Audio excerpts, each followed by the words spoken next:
கர்நாடகத்திலிருந்து வந்த ஐயப்ப பக்தர்களின் வேன் மீது லாரி மோதி விபத்து ஏற்பட்டது குறித்து தவறான தகவல் பரப்ப வேண்டாம் என்று தமிழ்நாடு காவல்துறை கேட்டுக் கொண்டுள்ளது. தமிழ்நாட்டில் கன்னடர்கள் தாக்கப்படுவதாக கர்நாடகத்தில் பொய் தகவல்களை பரப்புவதாக தென்மண்டல ஐஜி விஜயேந்திர பதாரி கூறியுள்ளார். கர்நாடக மாநில சேர்ந்த வேன் இருந்தது.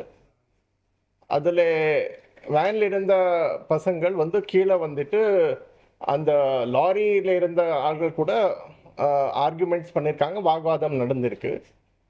இது பிரச்சனை நடத்திட்டு இருக்கும்போது கிட்ட இருக்க பசங்கள் அதில் கூட பார்த்துருக்காங்க.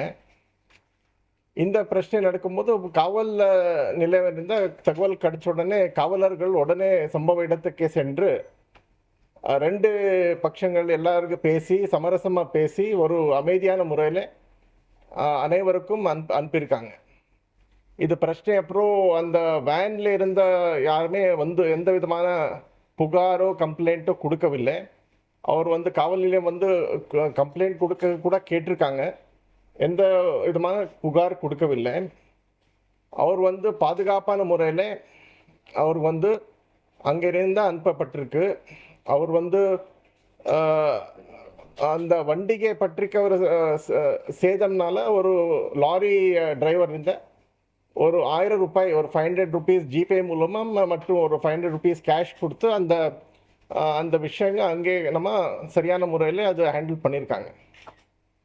இந்த பிரச்சனை முடிஞ்சப்போ இப்போது ரீசெண்டாக அது சம்மந்தமாக ஒரு சமூக ஊடகங்களில் ஒரு தவறான முறையில் கொஞ்சம் நபர்கள் பயன்படுத்தி ஒரு பெரிய பிரச்சனை மாதிரி அது பயன்படுத்துறதுக்காக முயற்சி பண்ணிட்டுருக்காங்க.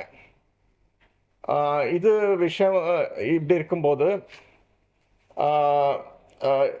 இது எந்த விதமான அங்கே வேறு எந்த விதமான விஷயம் நடக்கவில்லை. இதில் யாருமே இது தவறான முறையில் பயன்படுத்தக்கூடாது. உடனுக்குடன் செய்திகளை தெரிந்து கொள்ள சன் நியூஸ் பெல் ஐகானை கிளிக் பண்ணுங்க.